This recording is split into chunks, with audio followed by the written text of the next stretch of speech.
자, 한 주, 워크북 해설 강의가 없었고, 다행히도 제가 오늘 이렇게 서서 강의를 찍을 수 있게 됐습니다. 한 주 만에 좀 찍으려니까 굉장히 좀 어색하기도 한데요. 어쨌든, 우리 정상적으로 다시 수업이 돌아왔다는 걸 좀 축하를 하고, 이번 주에는 워크북이 아마 없을 겁니다. 왜냐면, 그 다음 주부터는 이제 내신 들어간 학교들은 내신 들어가고, 이제 계속 수업 진행하는 학교들은 다른 수업 진행하게 될 거라서 일단은 다음 주는 워크북을 안 만들, 이번 주 이제 돌아오는 주말 수업에는 안 만들 생각입니다. 자, 그럼 이번 주 워크북 해설 강의 좀 들어가 보죠. 자, 우리 이번 시간에 했던 것들 조금 어렵습니다. 그리고 고전문학을 항상 수업을 하다 보면 중학교 학생들에게 고전문학을 수업하면 저게 뭔 소리야 하고 하는 반응들이 나올 수밖에 없어요. 더군다나 글자도 읽기 어렵고 내용들도 그렇게 재미있는 내용은 아니니까요. 그렇지만 이 부분들이 결국 고등학교 가서 사실은 고전문학이 여러분들에게 형방을 좀 가를 수 있는 건 수능에선 어차피 한 질문 나오는 거니까 뭐 운이 좋으면 여러분에게 맞는 게 나올 수도 있긴 한데 사실상 내신에 가서 엄청나게 큰 영향을 주는 부분이라고 생각하시면 됩니다. 특히 저희가 지난 시간에 공부했던 가사문학의 종류에 대해서 여러분들이 조금 친숙해질 필요가 분명히 있는 게 얼마 전에 그런 연락을 받았어요. 지금 이제 고등학교 1학년 다니고 있는 이제 제자한테 연락을 받았는데 정말 이거 이렇게까지 해야 되냐는 게 바로 관동별곡 가사문학에 관한 거였습니다. 그러니까 그 가사문학을 어떤 학원에서 그렇게 수업을 한대요. 모든 것들을 다 따로따로 개별 우리 줄로 주고 거기에 대한 현대어로 해석하는 시험을 본다는 겁니다. 이걸 이렇게까지 해야 되는 게 맞습니까? 이제 본인은 시도 어떤 상징이나 비유 같은 것들을 이해하면서 풀었던 학생이 갑자기 이걸 암기해야 된다고 생각하니까 굉장히 힘들었나 봐요. 그런데 어쩔 수 없습니다. 가사문학 보시면 아시겠지만, 나오는 그 단어, 지금 사용하지 않는 단어들에 대해서 여러분들이 이해를 하지 못한다면 글 전체를 이해하지 못하기 때문에, 정말로 고득점, 내가 하나라도 틀리지 않겠다라는 생각을 간다면 그 작품을 통째로 외워버리는 경우가 가장 안전하고 확실한 방법이니까, 대신 여러분들은 벌써 절반은 먹고 들어가는 거잖아요. 자, 너무 걱정하지 마시고 따라오시기 바랍니다. 자, 이번 주 워크북에는 고전시가 시조, 이몽이 죽어가서 동시달 기나긴 밤을 개를 연화문이나. 자, 이 부분에서는 어떤 걸 파악해야 되죠? 시조가 처음에 만들어졌던 시기에 평시조, 그리고 주로 신진 사대부들에 의해서 써졌다는 점에서 유교적인 개념을 좀 담고 있고 자연 친화적인 내용을 담고 있던 것에서 희생들이 썼던 사랑에 관한 시조로 좀 이런 것도 나왔다가 양난 이후에 임진왜란과 병정을 한 이후에 계열연화문이나 같은 평민층으로 작자층이 확장되면서 내용이 좀 더 다양하고 그리고 풍자적이고 해학적인 내용 그리고 형식적으로 파괴되는 모습을 보이는 사설시조로 넘어간다는 거 그거 기억해 주셔야 되고요. 그 다음에 다른 가사문학. 자, 가사문학 역시 시조와 마찬가지로 사음고의 율격을 띠고 있습니다. 또한 가사도 초창기에는 정격가사라고 해서 시조처럼 마지막 행이 어떻게 시조와 같은 형태로 이루어져 있으면 정격가사, 근데 마지막 행이 그런 율격을 깨트리고 자연스럽게 가게 되는 변형가사 혹은 변격가사로 넘어가게 된다고 했고 또한 어떤 부분들이 있다 했어요. 작자층에 따라서 역시 내용도 초창기에 써졌던 가사들 같은 경우는 임금에 대한 사랑을 나타내는 가사라든지 아니면 유교적인 사상을 나타내는 가사들에서 원래는 수업에 하려고 했던 나중에 누황사 이번 주 수업에서 하겠지만 누황사와 같은 정말 신세한탄을 하는 나라 걱정하면서 신세한탄하는 그런 가사 혹은 좀 더 평민들의 생활과 삶을 다룰 수 있는 그런 가사들로 이야기들이 확대돼 나가는 과정에 있다는 거. 그래서 가사는 산문문학과 운문문학의 중간 지점에 있는 형태를 띠고 있다는 점 기억해 주시면 되겠습니다. 그래서 이 비문학을 여러분들에게 풀어라고 얘기를 안 했던 것 같아. 하지 맙시다. 자, 그래서 송미인곡 봤었고, 자, 이제 뒤에 나오는 문제가 있었던 예, 여기에는 신정 외부 지문으로 이번에 제시된 문제도 있었으니까 다시 한번 확인을 해보죠. 자, 이 몸이 죽어가서 무엇을 될 거하니? 얘를 조금 떠올려 보면요.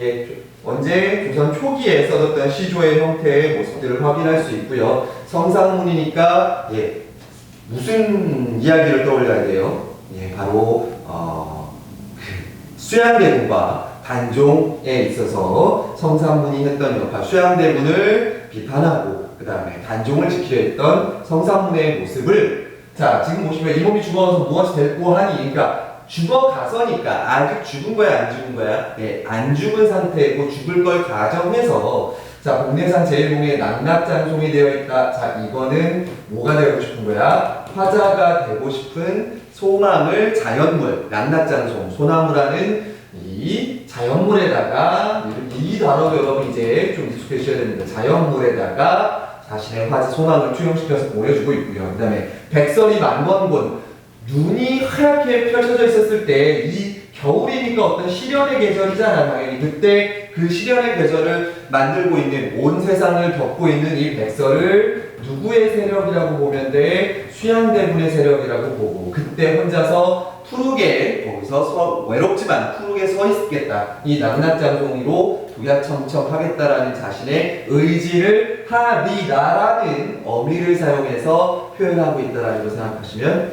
되겠습니다. 자, 이거 뭐 어려운 거 아니고요. 자, 다음. 황진이 기생이 썼던 시조이기 때문에 조선시대임에도 불구하고 사랑에 대해서 솔직하게 이야기하고 있다라는 거. 그래서 동짓달. 자, 동짓달하고 여러분 어디를 비교해야 돼? 동짓달밤과 어른님 오신 날밤은 서로 대조되는 날밤입니다. 왜? 동짓달을 기나긴 밤에는 님이 안 계신 무의미한 시간이고요. 그 다음에 어른님, 사랑하는 님이 오실 날은 매우 긍정적인 시간이 되겠습니다. 그래서 요 두 시간을 비교하는 문제들도 꽤 있고요. 그 다음에 더 중요한 거는 바로 그 시간이라는 추상적인 개념을 허리를 베어낸다라는 구체적인 개념으로 풀어내고 있는 상상력을 가진 시조라는 거는 얘가 나오면 무조건 알아둬야 되는 부분이더라고요. 그 다음에 이 서리서리, 그 다음에 꾸비꾸비 같이 우리말의 느낌을 살려줄 수 있는 의성어나 의태어들, 둘은 의태어니까요. 이 우리말의 느낌, 아주 그 고유한 우리말의 재밌는 느낌을 살릴 수 있는 말들을 사용하고 있다는 거 생각해 보시고요. 그 다음에 또 하나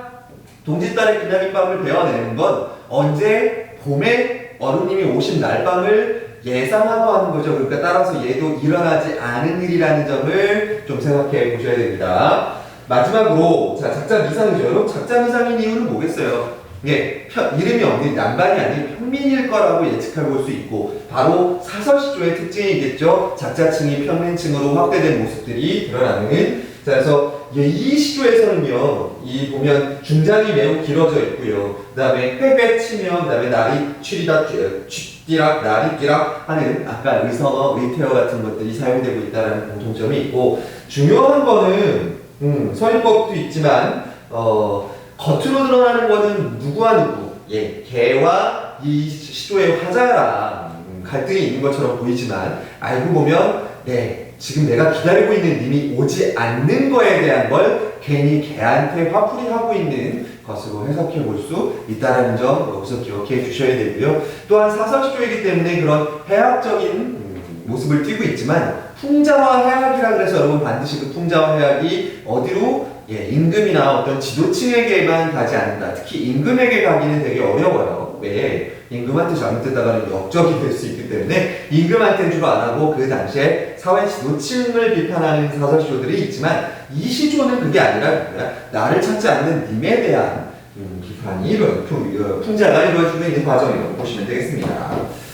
자, 그래서 답을 빨리빨리 얘는 오늘은 좀 길이도 좀 짧아진 것 같아. 해설가지도 많지 않고 다 못해가지고 자, 1번 같은 경우는 답이 몇 번이 되어야 됩니까? 답은 5번이죠. 아까 얘기했듯이 표면적 갈등과 여기 나왔던 이면적 갈등이 나오는데 자, 미우님이 자주 안 찾아오니까 자주 오지 않는 것 때문에 일어나는 거니까 답이 5번이 될 거고요. 그 다음에 음성상징어라는 말은 다 알죠? 의성어하고 의태어를 음성상징어로 표현하기도 하고 있습니다. 자, 2번의 답은 3번이 되겠습니다. 자, 설명을 못 들어가지고 하나씩 더 봐야 되겠네. 자, 가는 자문자답입니다. 묻고 스스로 대파하는 겁니다. 어디에 그런 게 나오죠? 될고 하니, 죽어서 무엇이 될고 하니 하고 뭐뭐 되리라, 우리가 청청하리라라는 사실의 대답을 얘기하고 있고요. 그 다음에 나에선 추상적 대상의 주관적인 변형입니다. 이제 추상적 대상, 시간을 갖다가 베어내겠다라는 이 변형을 통해서 주제를 드러내는 거 맞고요. 가와 달리 나는 화자의 자신을 자연물에 빗대어 삼네. 자, 나의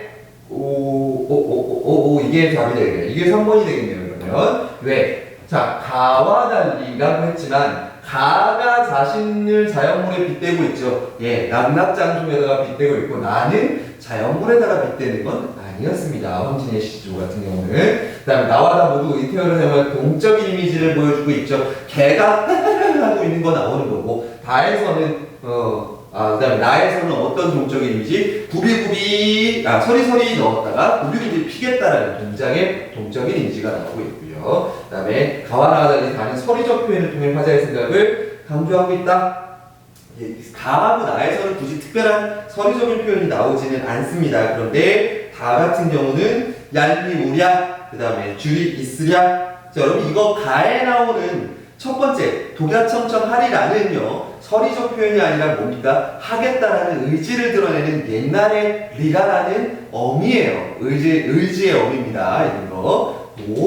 요새는 잘 안 쓰죠? 예. 근데 어쨌든 나중에 여러분들 그 어미 할 때 의지를 표현하는 것 중에 중세국어까지 말씀 보면 리라가 들어갈 겁니다. 기억해 두십시오.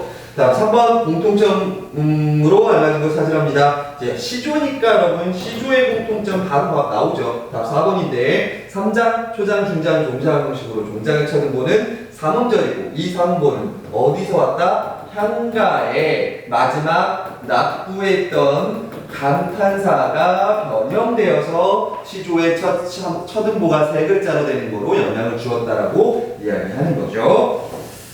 그 다음 나에서 가나를 비교해서 한번 이해하고 적절한 거 찾으랍니다. 가입니다. 가를 통해 다양한 계층의 작가로 이거는 뭐 가가 아니라 뭘로 바뀌어야 돼? 예, 가를 통해서 혹은 나도 기생이기 때문에 적당히 놔둘 수 있을 것 같아.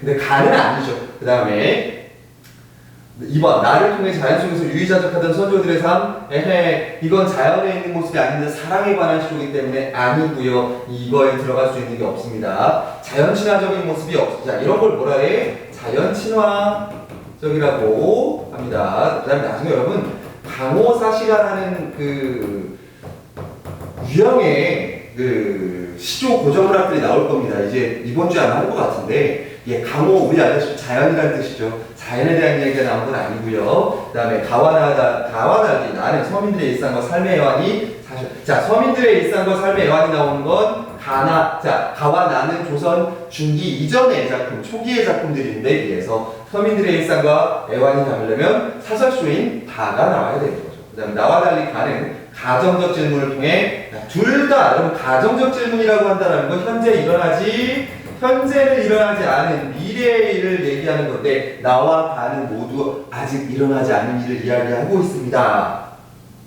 자, 나와 달리 가는 가정적 질문에 맞군요. 근데 가정 질문하는 게 맞죠. 근데 자신의 의지를 드러내는 건 나가 아니라 가가 되겠습니다. 되는 거 이게 맞겠네요. 그 다음에 5번 가와 나는 모두 대조적인 심상을 통해 대상에 대한 비판의식을 드러내는 건 가죠. 나는요 님에 대해서 얘기하는 비판적인 건 아니죠. 가에서는 수양대군 백설을 표현하는 그 세력에 대한 비판의식이 드러난다는 거 알고 있겠습니다.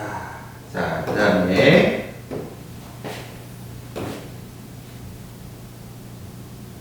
5번 갑니다. 5번. 거기에서 가와 달을 비교한 내용 중 적절한 것으로 묶은 것은 합니다.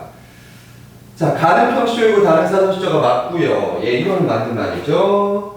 자, 가와나 모두 유교적 충해사상, 충이니까 뭐야? 임금에 대한 얘기는 예, 가만 등장하고요. 가와나 모두 풍자적인 수법. 자, 풍자적인 수법이 사용되는 건 가가 아닙니다. 자, 그 다음에 가와나 모두 일상생활. 일상생활의 조제는 다만 해당되는 거고요. 다른 양반, 다른 서민계. 이게 정답이 되겠네요. 그러면 3번 3번 되겠습니다.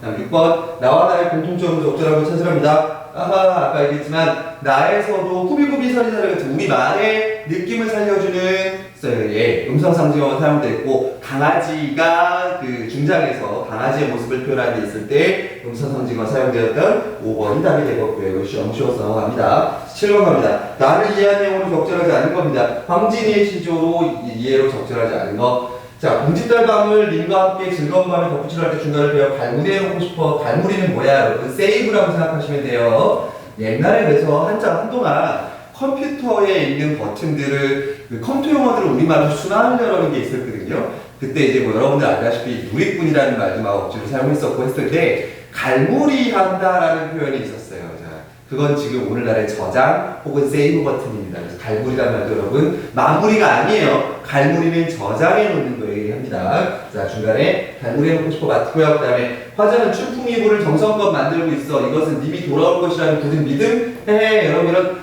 이 황진이의 시조는요, 여러분 이렇게 어떤 뭐 믿음을 보여주는 것도 아니고 님이 돌아오리라고 기대하는 것도 아니죠. 이건 수업 시간에 얘기했지만 여성 자신의 화자 자신의 욕망을 드러내는 시조입니다. 따라서 이 남자에게 기대는 거가 아니라 자기 주체적으로 내가 그 시간을 만들겠다라고 얘기하는 거니까 2번이 적절하지 않은 것이 되겠죠. 있는 거. 그 다음에 4번 한번 보세요. 어른이 오신 날 밤은 빙는 날 긴 밤은 심리적으로 다른 의미. 자, 어른님이 오시는 날 밤은 내가 기다리는 밤인데 동짓달 기다리는 밤은 나에게 지금 님이 없기 때문에 의미 없는 기간이라고 심리적으로 다르다는 거 아까 얘기했었습니다. 자, 그 다음 뭐 읽을 필요 없죠? 그다음 넘어가 보죠. 있는 거. 자, 8번. 갈래의 특성. 자, 가는. 자, 이거 한가죠. 한가인데 지금 보면 1, 2, 3, 4. 4구체, 그 다음에 8구체, 그 다음에 기서결로 이루어져 있는. 자, 그래서 이 형태가 좀 더 발전된 형태라고 얘기했어요. 4구체. 4줄이 있으면 4구체고 8줄이면 8구체고 마지막에 최종적으로 10구체인데 사실은 4구체에서 조금씩 더 말을 보태오는 과정이라고 본다면 10구체가 가장 큰 나중에 형식적으로 발전된 형태라고 보는 게 맞을 것 같습니다. 그래서 8번, 자, 향가니까요. 자, 승려랑 화랑 등의 귀족계층. 자, 그래서 얘기합니다. 우리가 대중적인 고전문학이라고 볼 수 있는 건 언제부터입니까?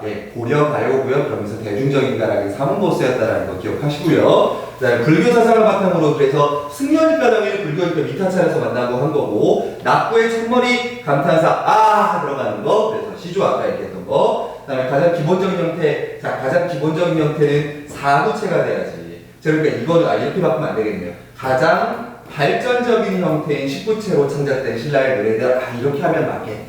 그 다음에 한자의 일관 뜻을 빌려서 우리말을 적는 찾아라는 건 뭡니까? 글자를 빌려온다, 빌릴 찾자. 그래서 이거 정확하게는 뭐 음차라고도 얘기해요.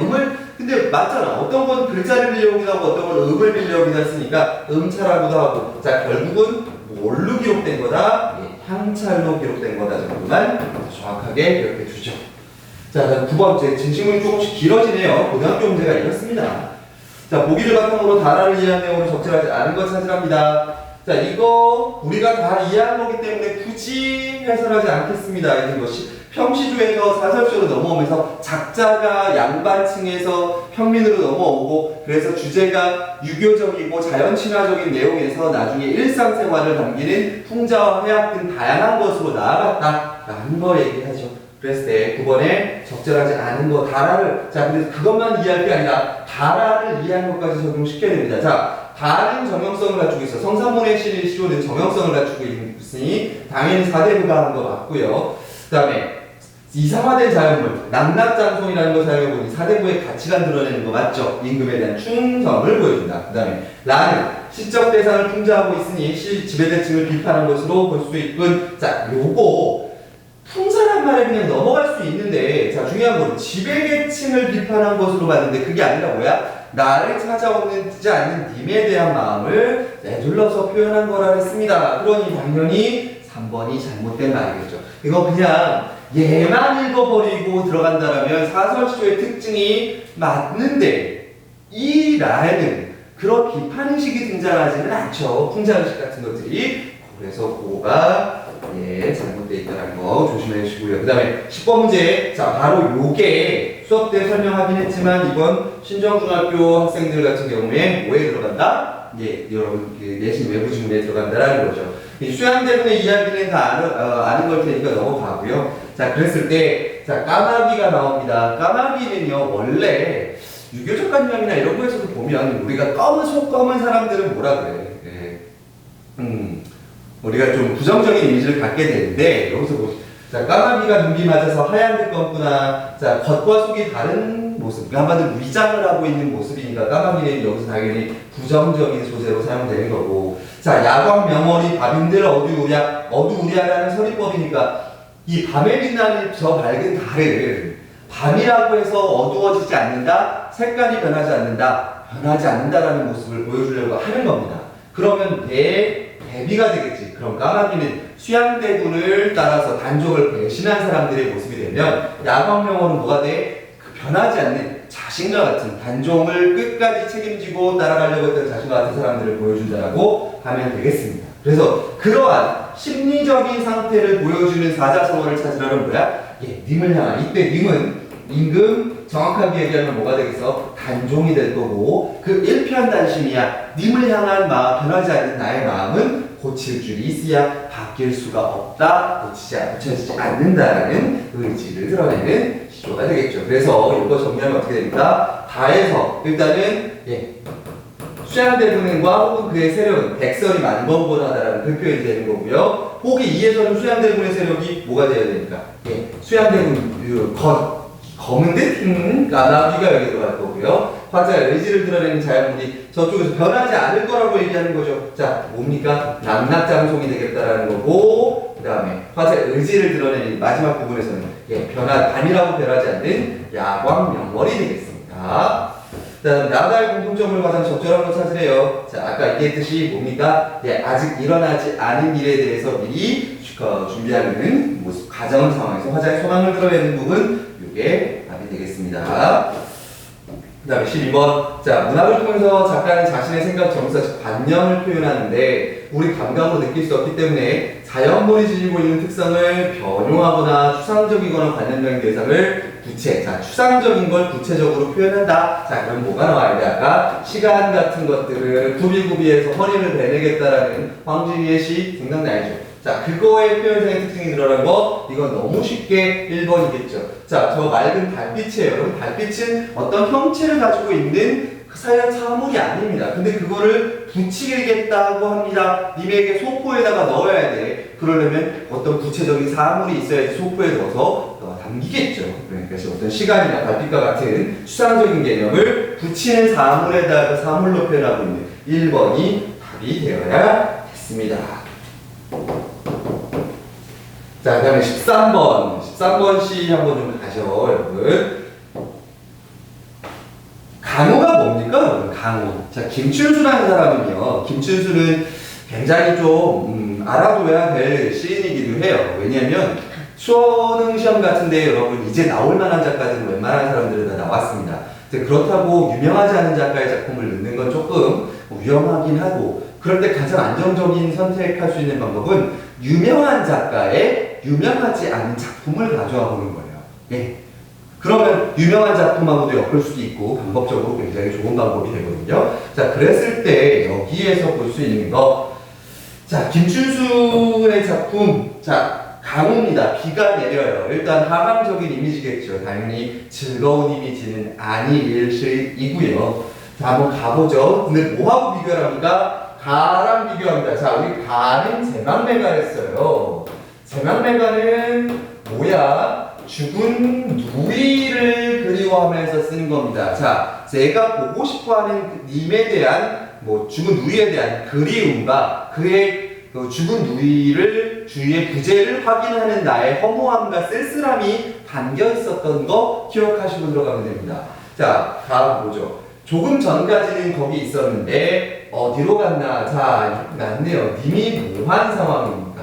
부재하는, 있었는데 없어졌어요. 부재한 상황이고, 자, 밥상을 차려놓고 어디로 갔나? 자, 밥상을 차려놓고 어딜 갔나 해서 알 수 있습니다. 이 부자는 님이 누굴지. 여러분들 뭐 요새 성평등 시대에 그런 게 어떻겠냐만 어쨌든 밥상을 차려주는 사람은 대부분 누가 되겠습니까? 예, 우리 화자의 아내가 될 겁니다. 예, 이러면 이 시는 아내가 죽어서 없는 거예요. 그러면 이 시가 그냥 뒤에 쉽게 해결됩니다. 자, 밥상 차려놓고 어디로 갔나? 넙치지미 맵상 냄새가 코를 맵싹하게 달아주면 매운 거죠. 자, 미안합니다. 후각적 심각을 얘기하고 있고, 어디로 갔나? 자, 그럼 어디로 갔나가 모대 반복되면서 지금 상실한 당황스러움에 대해서 이야기하고 있고요. 근데 이 사람이 왜 갑자기 말이 없나? 옆에서 계속 제재를 걸고 잔소리를 하든 아니면 사랑한다는 말을 하든 어쨌든 아내가 계속 얘기를 했는데 말이 없나. 내 목소리는 메아리가 되어 되돌아옵니다. 예, 되받아주는 사람이 없으니까 내 목소리가 벽을 타고 들어오는 오히 그 쓸쓸함을 더 어떻게 키워주는 역할을 하죠. 메아리 같은 경우는. 자, 내 목소리만 귀에 들린다. 이 사람이 어디 가서 잠시 누웠나? 옆구리가 감개가 다시 도졌나? 아니. 그러니까 그 전에도 조금 맨날 옆구리가 아프다라고 얘기를 했었나봐요. 있는 거에서. 자, 그다음 메아리 여러분 이건 청각으로 보여주는 거지. 아까 보였네. 그다음 옆구리 다시 도졌나? 아니. 이번에는 그게 아닌가 보다. 자, 과거에 그냥 이 아내가 살짝 사라졌을 때의 모습이 아니라 이번에는 아예 이제 돌아오지 않을 거라는 걸 아니까 뭐야. 이번에는 그게 아는가 보다라고 이야기하고 있고요. 한뼘 두뼘 어둠을 적시며 비가 옵니다.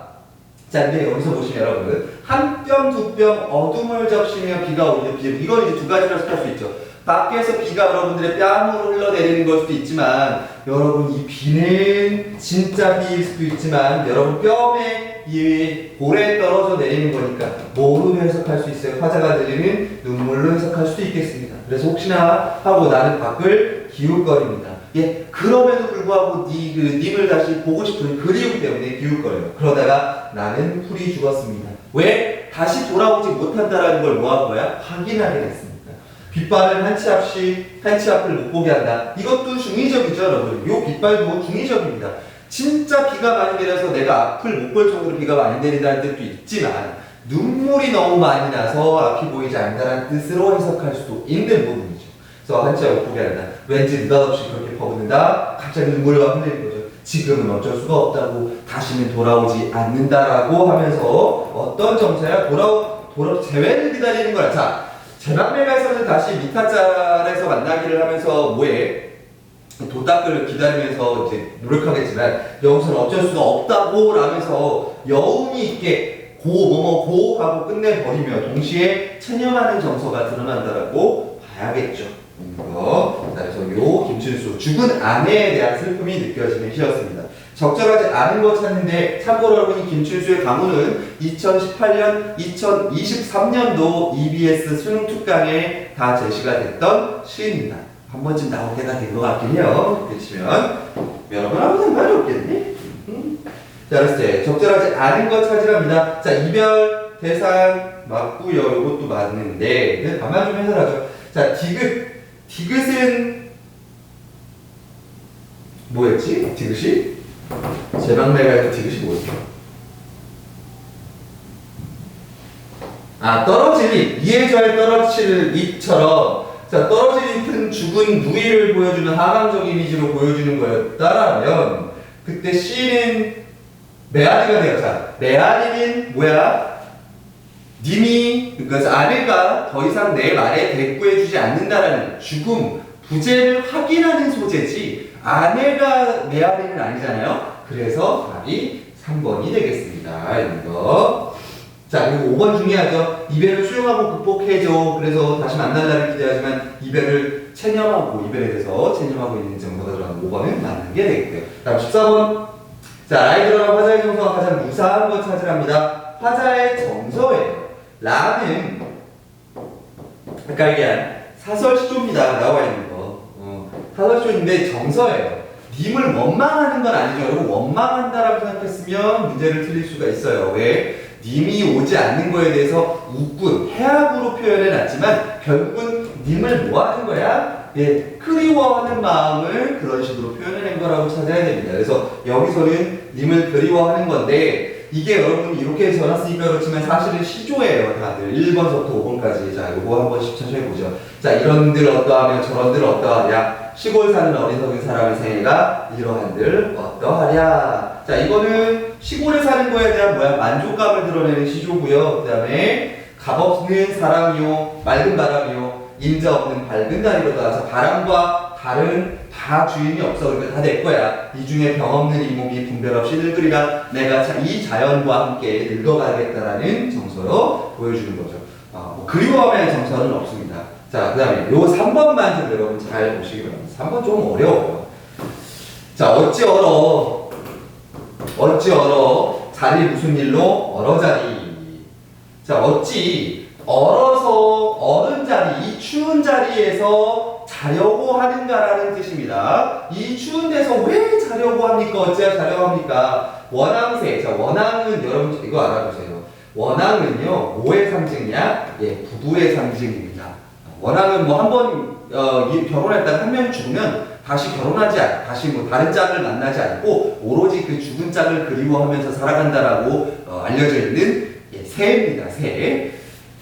그런 화목한 부부의 상징이거든요. 원앙새 새긴 금침 어디 두고 얼어자리. 자, 여기에 이 원앙새 부부의 이 연을 맺는 이 이불, 따뜻한 이불도 있는데 왜 굳이 그 찬 데 있느냐. 자, 오늘은 찬비 맞고 왔으니, 오늘은 밖에서 찬 비를 맞고 왔으니 녹아 잘거 하노라. 서로 이 이불 안에서 녹아 잘거 하노라 라면서 님과 뭐 하는 거야? 님과 같은 이불에서 잠을 자겠다라는 이야기니까 이거 굉장히 좋은 거네요. 뭐 더는 얘기 안 하겠습니다. 왜 그런지는 여러분들이 하시되 사실 3번도 그리움의 정서는 아닌 거죠.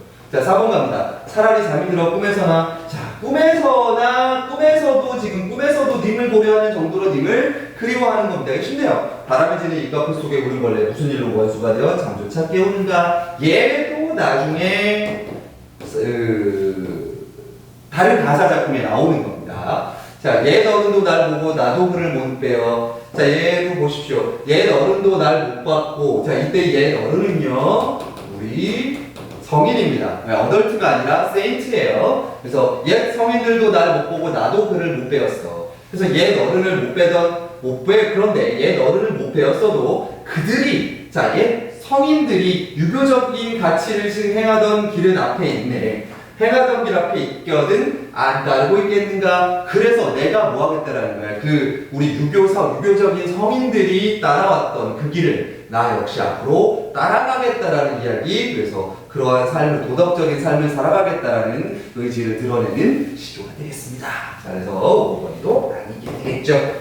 자, 이 워크북은 여러분 이번 주 꼭 가져오시고 버리지 마십시오. 왜냐면 앞쪽에 우리 이 상춘곡이랑 두왕사 원본도 봐야 되고요. 그 다음에 이 녀석 다음 주 워크북 이걸로 다시 가면 되는군요. 없는 건 아니네요. 자, 그러면 우리 배웠던 정철의 송민곡 가보겠습니다. 송민곡. 자, 이제 송민곡 할 때 내가 조금 여러분들한테 이 문제에서 저도 조금 이제 헷갈렸던 부분이 있어서 얘기하는데, 유배를 가서 썼다라기보다는 나중에 그냥 말년에 강진이라는 지역에 쫓겨가서 쓴 거라고 보시면 될 것 같아요. 어쨌든 똑같아요. 뭐 의미는 크게 변함이 없지만 있는 거. 자, 얘도 읽어보진 않고, 자, 설명자죠. 25번 누이글에 대한 설명으로 적절하지 않은 것 찾으랍니다. 자, 사음보 고급진 사음보 용격 맞고요. 그 다음에 우리말의 아름다움. 자, 정철의 가사는 기본적으로 우리말의 아름다움을 살린 가사라고 보시면 되고요. 자, 한 명의 여성학부가, 자, 한 명이 아니죠. 우리 감녀하고 누구의 을려가 대화체로 대화하는 형태로 되어 있고, 자, 감녀는 을려를 주로 뭐하는 존재? 위로하는 존재. 그 다음에 마지막 가서 위로가 아니라 적극적으로 나가게 이야기에 충고해주는 존재가 되죠. 을려는 자신의 신세한 칸을 하면서 이야기하는 존재. 딱 3번 되겠네요. 자, 자연물의 상징적인 의미를 부여했던 부분은 어디였어? 예, 구름이 껴있고 안개가 껴있고 했던 물결이 있고, 자, 간신을 표현했던 그 부분. 자, 그 다음에, 자, 여기서 5번에다가 하나만 정리해 놓죠.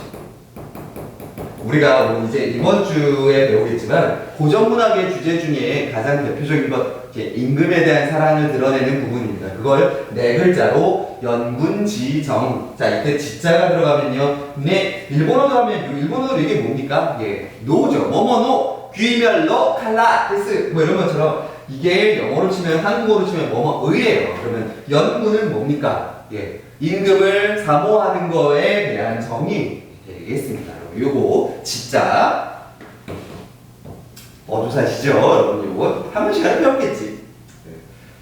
자, 그래서 연군지정. 그런데 연군지정의 특징이 뭐가 돼요?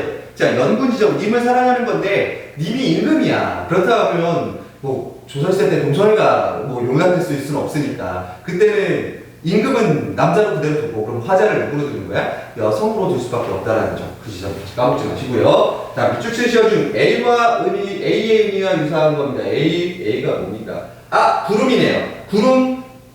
산에 올라갔어. 자, 산에 올라갔는데 구름이 나오니까 그때는 뭐야? 님과 나 사이를 방해하는 존재들이라고 생각하면 되겠네요. 자, 그랬을 때, 자, 이것도 여러분 시조를 좀 봐야 되겠습니다. 자, 구름빛이 좋다 하니 하나, 검기를 자로한다. 자, 구름빛이 우리가 하얘서 좋다고는 하나, 검기를 자주 한다. 이제 먹구름 끼면 검잖아. 그러니까 이 구름빛이 좋다고만 얘기할 수 없는 거고 왜 자주 변해. 그 다음에 바람소리 맞다 하나 그칠 적이 하루 말아. 자, 바람소리가 아무리 듣기 좋아도 얘도 그칠 적이 많아야 변해. 자, 근데 좋고도 그칠 력기는 자, 변하지 않는, 그치지도 않고 계속 좋기만 한 그건 뭐밖에 없다라는 거. 물뿐인가 하노라 라면서 물을, 자, 구름하고 바람은 부정적이고 물뿐인가 하노라니까 물을 칭송하는 거거든요. 자, 그걸 보면 윤선도가 지은 오우가라는 제목에 주목해 주십시오. 오우가, 예, 5명의 친구에 대해서 이야기하는 연시조입니다. 자, 그렇기 때문에 여기서 구름 그 뜻 아니죠. 여기서는 쉽게 변하는 존재, 영원하지 않은 존재를 이야기하는 걸로 해석해 볼 수 있습니다. 아니고요. 그 다음 2번 구름이 무심탄 말이 아마도 허락하다. 자, 여기에 구름이, 자, 무심탄은요 사심이 없다라는 뜻입니다. 사심, 개인적인 그런 마음 같은 것들이 없다. 자, 구름이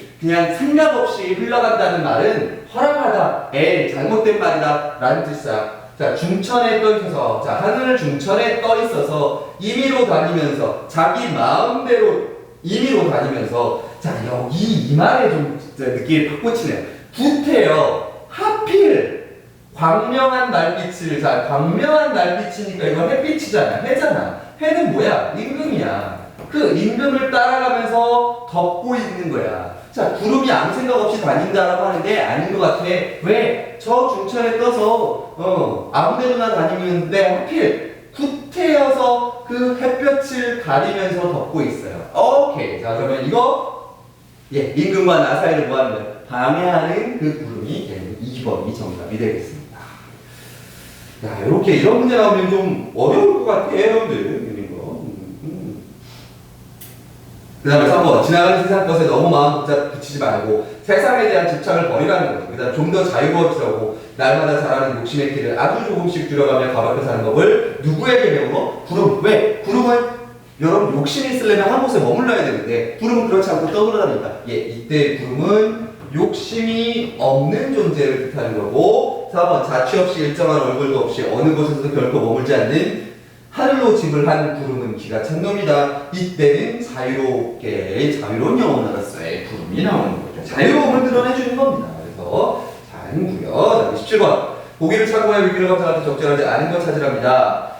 자, 정철은 벼슬에서 물러나. 근데 이 물러나를 유배를 갔을지 아니면 나이가 들어서 간 걸지는 정확히 알 수가 없지만, 자, 전라남도 청평에 머물러 살게 되었습니다. 이때 임금을 향한 그리움을 담아 삼위인국, 송미인국을 지었고, 우리말의 아름다움을 잘 녹여내서 조선시대의 가성문화를 성수를 평가한다. 자, 백옥경, 우리 맨 처음 시작까지 생각해보세요. 이 감녀가, 을려가 얘기하는 거, 감녀가 먼저 얘기하죠.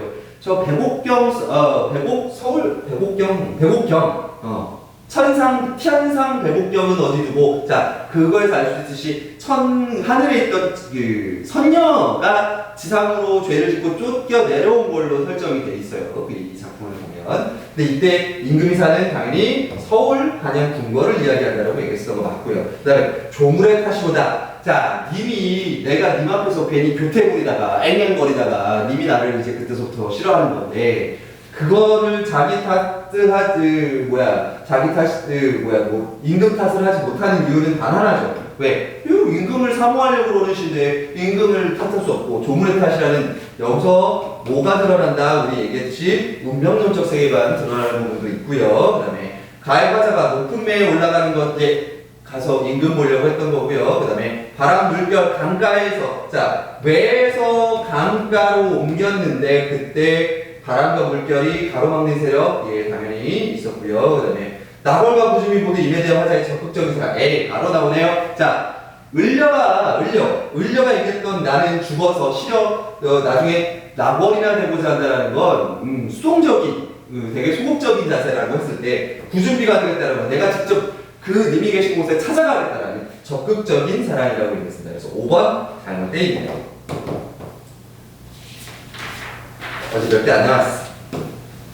자, 28번. 자, 표현상의 특징으로 적절한 것만 고르랍니다. 자, 공간의 이동 나왔습니다. 자, 맨 처음에 집에 있다가 어디로 나와요? 님 보고 싶어서 매를 갖다가 거기에 안개 껴 있으니까 강가로 나가보던 게 있었습니다. 네, 따라서 공간의 이동, 그 다음에 화자의 행동 나오는 거 기억 맞고요. 그 다음에 서리적 표현과 지급법. 자, 서리적 표현은 어느 고전문학에나 거의 다 나오는 작품이긴 한데 자, 지급법을 반복적으로 사용해. 아니죠. 여러분, 왜 우리 시에서 중간에 나왔듯이, 객관적 상관물이라고 했던 거 있습니다. 뭐뭐처럼이란 표현이 안 나왔고, 그냥 객관적 상관물 그대로 나왔거든요. 그렇게 되면 은유법이 사용됐다고 보는 게 맞겠습니다. 외로운 처지를 부각하는 건 맞아요. 그 벽에 걸려있던 등불 같은 것들, 그리고 빈배, 이런 것들은 여러분, 그 외로운 처지를 보여주는 건 맞는데, 그런데 그가 지급벽은 아니었다는 거죠. 그 다음에, 디귿. 예전에 알고 지내던 인물과 재회를 계기로 하여 자신의 심정을 토로하는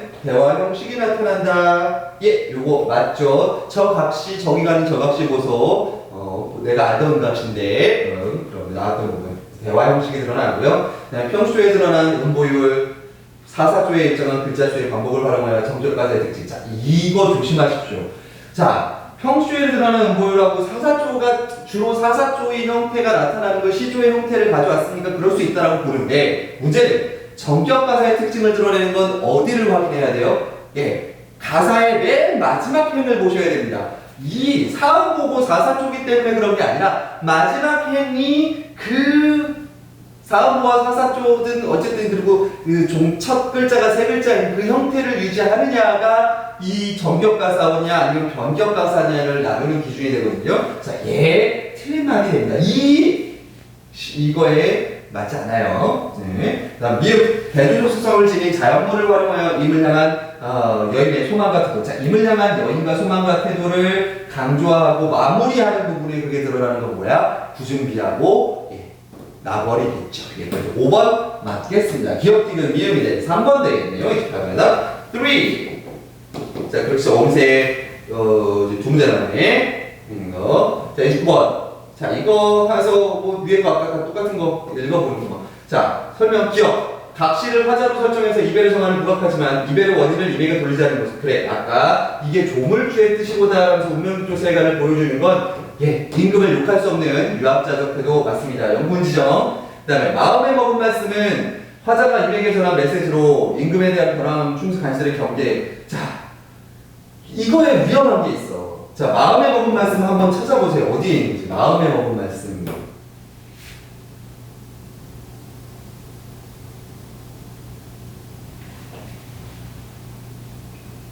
꿈에서, 맞아. 꿈에서 만나는 거죠. 여기 있네요. 자, 굿잠을 잠깐 들었고, 마음에 먹은 말씀, 슬포장 살자하니, 풀어내고자 하니, 눈물을 받아나니, 말씀인들 어리하며, 정을 못 다하여 목이조차 매여하니, 그때 개성, 가구름 소리가 들어서 깨져. 그러니까, 한 거야, 못 한 거야. 이게 결국은 못 한 거야. 그리고, 저 얘기를 여러분 저렇게 직접적으로 전할 수가 없어. 그래서 뒤에 왠지 이 뒤에 간신들에 대한 경계 유배제의 어려움은 맞지만 전한 메시지라는 게 잘못된 거예요. 전하지 못한 메시지입니다. 이거 조심하십시오. 땡! 네. 모청 찬자리. 자, 내가 이 모청 찬자리에서 모청 찬자리에 밤중만 돌아오니 반벽청대는 누구를 말받는고 하면서 그 외로움을 보여주는 소재가 되는데 당연히 이 유배지의 그 찬자리니까 편안하지 않은 상황을 보여주려고 하는 거겠죠. 그래서 그것도 촉각적 찬이니까 촉각적 디귿은 맞고요. 그다음에 산천이 어두워서 일어를 보지 못한다는 표현에서 붕당간에 오러 자 산천이 어두워서 일어를 못 자기만 자 중요한 겁니다. 여기서 뭐가 잘못됐니? 산천이 어두워서 일어를 보지 못해? 자 일어를 보지 못하는 거는 뭐 때문에 보지 못하는 거야? 이게 중간에 가리고 있는 게 있어서라 어두워서가 아니라고요. 네. 이거 잘못돼 있어요. 그래서 자기 반성 그리고 자기 반성도 아니지 있는 거. 그다음에 지척은 가까운 곳입니다. 가까운 곳. 지척은 임금이 있는 한양과 청평 사이의 거리를 짐작하게 하는 표현으로 자신의 결백에도 불구하고 임금에게 갈 수 없을 거에 절망감이 드러나다. 지척은 어디에 나와 지척이? 여기 나오죠. 그 윗부분에서 산천이 어둡거니 일월을 어찌 보며 지척을 모르거든 천리를 자 가까운 것도 못 보는데 어떻게 멀리를 볼 수 있으냐? 그러면 지척은 가까운 곳이고요. 그러니까 자기 주변도 못 보는데 그 임금에게 가지 못하는 안타까움이 드러나는 거지 뭐 절망 다시 갈 수 없을 거라는 절망감 같은 것들은 어디에서 드러난다 그랬어? 예 여기에 시어디어 나벌이나 되어 있어라는 이 부분에서 드러난다 그랬어. 왜 시어디어가 뭔데? 예 나중에 자기가 죽고 나서 나벌이나 그것도 뜨는 해도 아니고 뭐 해도 아니야. 지고 있는 달이 되겠다라는 거에서 여기서 드러난다. 그 부정적인 생각이 드러난다라는 거 얘기했던 거 있고요. 그 다음에 30번. 자, 귀인입니다. 귀인. 이거 비문학적으로서 본 것 같은데 원인을 어디에서 찾느냐는 거야. 근데 원인을 내부에서 찾아. 내가 잘못한 거고 내가 어떤 행동을 해서 그렇게 된 거다라고 생각하면 내적 뭐라고 했지?